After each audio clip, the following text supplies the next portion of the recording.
veut sentir nos âmes sur la même longueur d'onde, positive et rebelle, nomade et vagabonde.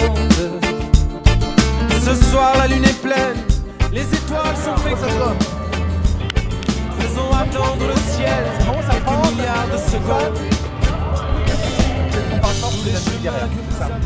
Donc bonjour, quelques questions pour le groupe Facebook HK et les amis d'HK et les Saltimbanques.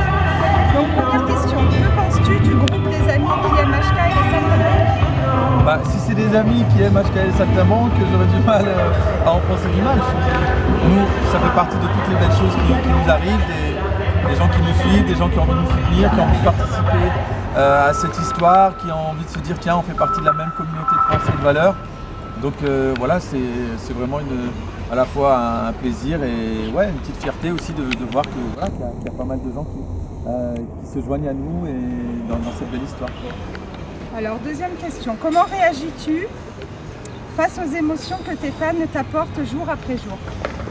Moi j'ai du mal, je connaissais du coup un peu sans doute mon histoire, voilà, je viens de Roubaix, je dis dans la chanson, je suis un petit gars de Roubaix, donc même le mot fan me gêne toujours un peu. J'aime bien cette idée de communauté de pensée, communauté de valeurs, et puis cette idée d'être sensible aux mêmes mots, à la même poésie, à la même musique, aux mêmes sonorités, aux mêmes mélodies, ça me plaît. Et donc quand on se sent sur la même longueur d'onde, ça on l'a mis dans une chanson, mais c'est vraiment moi c'est mon plus beau cadeau, il est là, quoi. Alors troisième question, pour toi c'est quoi demain l'avenir? C'est une question très compliquée, peut-être une toute petite partie de la réponse. Ce qui est bien, c'est qu'on est là, c'est qu'on est vivant, c'est qu'on arrive quand même à être ensemble, il y a quand même des liens qui se font, donc c'est ce qu'on arrivera à en faire ensemble. Je pense qu'il ne faut pas qu'on ait de trop grandes ambitions. Je ne dis pas ça en se disant là il faut absolument qu'on voit petit, non, il faut prendre les choses les unes après les autres et essayer de construire déjà ces bulles, nos petites bulles collectives de liberté, de fraternité, d'entraide, de solidarité, et puis de faire en sorte que ces bulles puissent grandir petit à petit, s'épanouir, se connecter les uns aux autres. Et voilà, donc c'est-à-dire l'avenir global, on voit qu'on vit dans un monde compliqué, qu'il y a un rouleau compresseur, et que nous, les gens qui ont cette communauté de pensée dont je parlais tout à l'heure, on est des artisans, on fait avec des petits moyens, on est minoritaire, mais l'idée c'est c'est d'avancer, d'être dans le mouvement, de ne pas être dans l'immobilisme, d'être dans la joie et juste de prendre les vibrations et de les donner, de les partager. Donne-nous 3 exemples du bien vivre ensemble.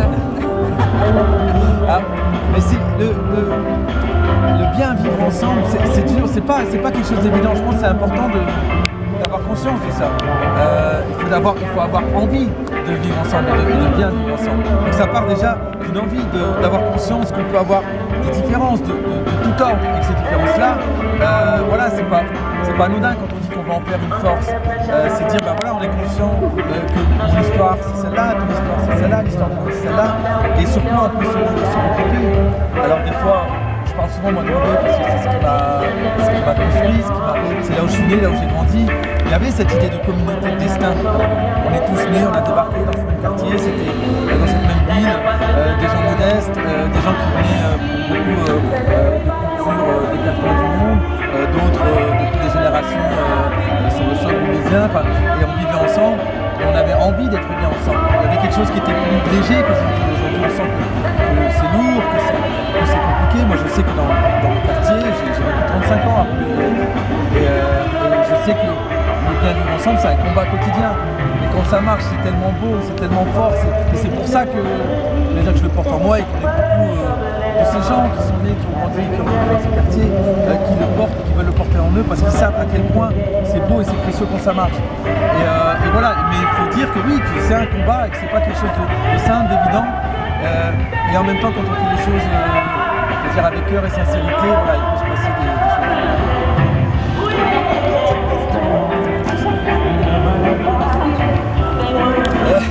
De la fatigue. Je pense il y a ce côté un peu, on est des gens de scène, ce côté un un peu show must go on. Voilà, tant que tu es sur scène, tu ressens pas cette fatigue. Tu es dans cette énergie, puis tu prends et puis les gens en face te donnent. Souvent on me dit voilà, vous avez fait un grand concert, mais un beau concert, ça ne marche que quand toi tu commences à donner quelque chose, les gens te renvoient et puis presque c'est un jeu, tu vois, où on monte ensemble, quoi. Et donc voilà, et c'est sûr que quand tu sors de scène, t'as ce relâchement, donc à la fois t'es heureux, mais t'es rincé. Et pour la dernière, quel a été ton plus beau cadeau dans ton passé?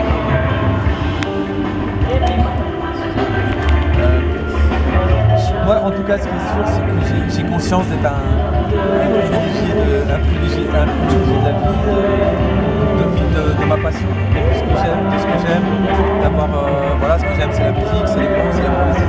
De sentir en plus qu'en faisant ça, on a le sentiment, voilà, d'être utile à des gens à notre époque, de faire des choses qui ont du sens. Je pense peut-être que le plus beau cadeau qu'on puisse attendre de la vie, c'est de se dire d'arriver à faire des choses qu'on aime, entouré de gens qu'on aime. Quand tu arrives à faire ça, ne serait-ce qu'à un moment dans ta vie, ben voilà, c'est le cadeau peut-être. Merci beaucoup pour les questions et à tout à l'heure alors. Ça va, merci.